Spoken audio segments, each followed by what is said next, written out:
Hello friends, welcome to my channel truth of share market. So discuss करेंगे आज stocks for 12 मार्च। अगर आज आपने नोटिस किया हो तो बैंक निफ्टी में काफ़ी अच्छा सेलिंग प्रेशर था और लास्ट में जो आपने देखा निफ्टी में भी अच्छा खासा सेलिंग प्रेशर जनरेट हुआ।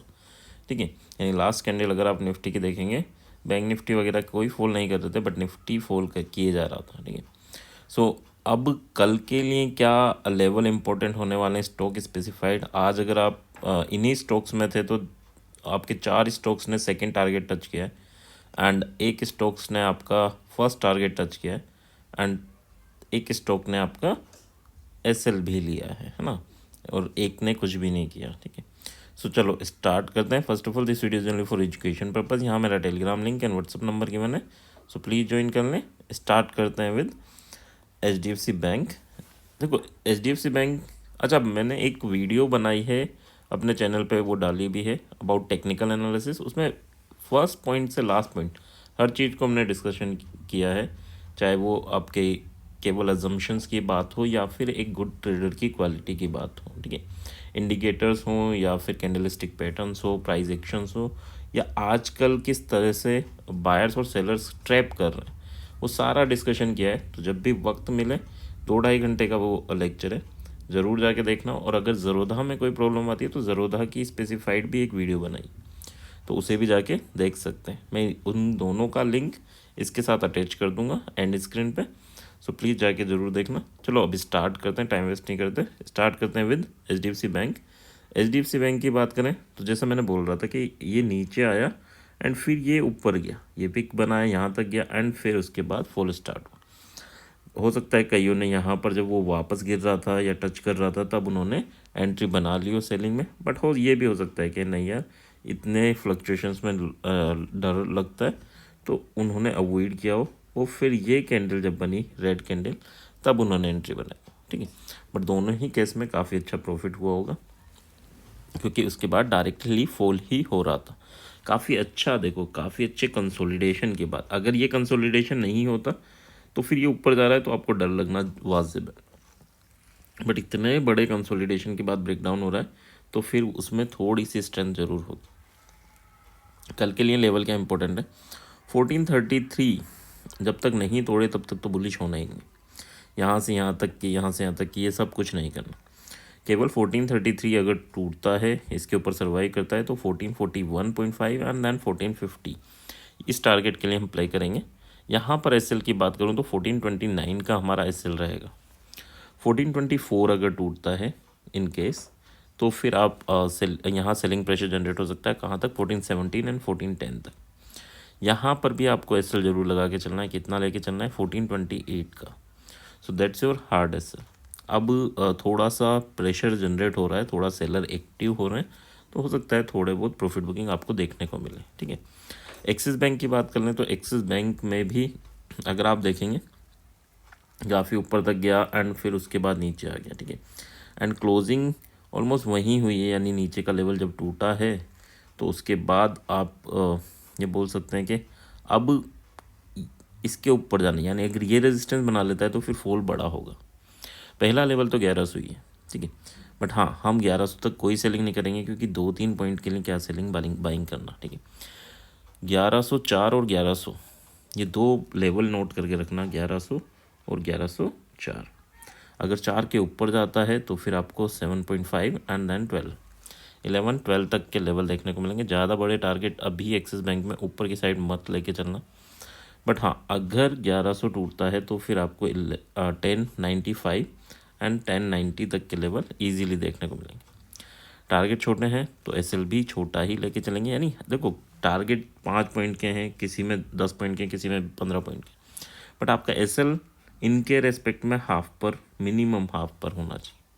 ठीक है, तो ये चीज़ें इंपॉर्टेंट है, ना कि आपके टारगेट। ठीक है, तो यहाँ पर अगर हम टारगेट की बात एसएल की बात करें तो एसएल यहाँ जो बनेगा that is 1102 for buying, sorry selling, for selling 1102, यानी 2 पॉइंट का एसएल।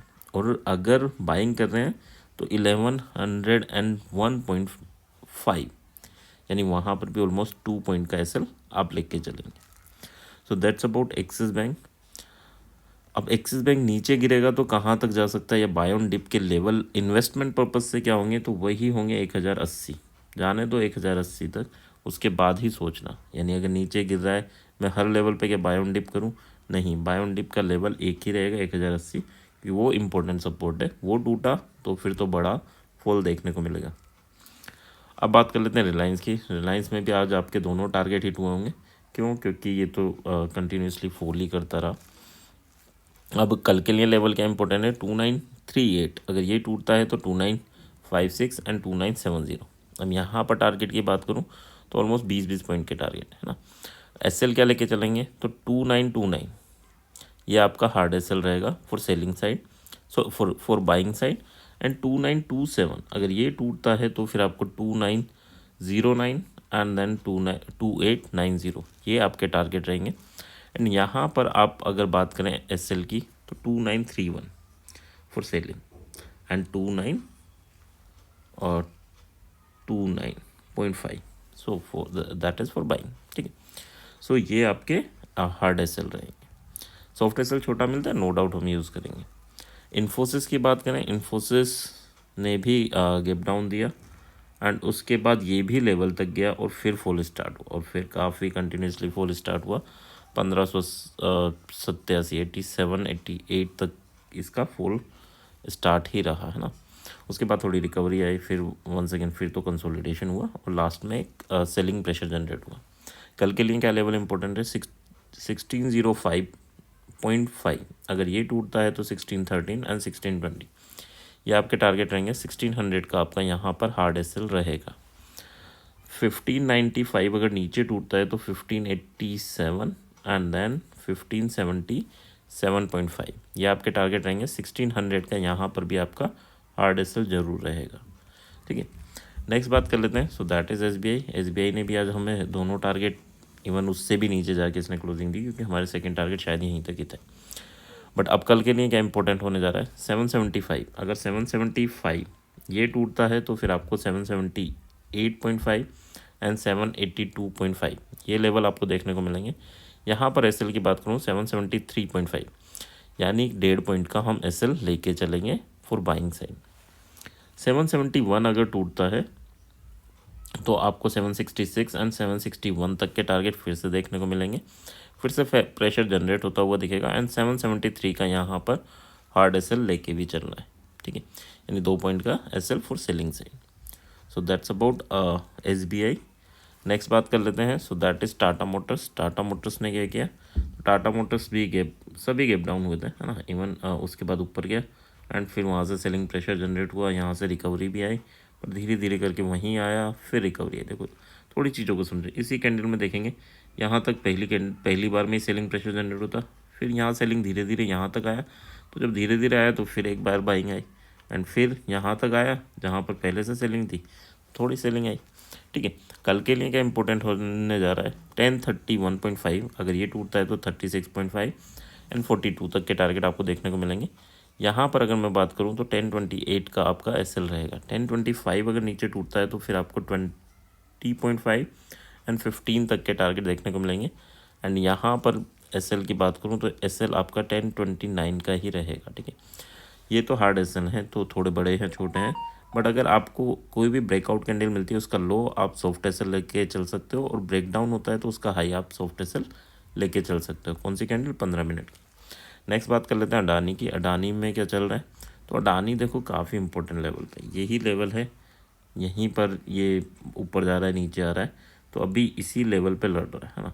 एंड अब क्या पॉसिबल है, तो कल थोड़े से इसमें हम बियरिश हो सकते हैं। क्यों हो सकते हैं, क्योंकि देखो एक तो न्यूज़ चल रहा है कि जो बॉन्ड वाली न्यूज़ चल रही है ना, सुप्रीम कोर्ट के जो डिसीजन है कि एसबीआई को बॉन्ड पेपर इशू करने पड़ेंगे, यानी सॉरी बॉन्ड की जो भी लीगल डॉक्यूमेंट्स हैं वो इशू करने पड़ेंगे। एंड अगर वो इशू होते हैं तो हो सकता है उसमें नाम अडानी का भी आए, है ना, कि उन्होंने काफ़ी ज़्यादा बॉन्ड परचेज़ किए थे, एंड उस पर थोड़ी सी दिक्कतें यहाँ पर फेस हो सकती हैं। ठीक है, तो अडानी, एसबीआई, इन पर इम्पैक्ट हो सकता है जिस दिन भी आपके ये बॉन्ड पेपर की या बॉन्ड के डॉक्यूमेंट रिलीज़ होते हैं ना।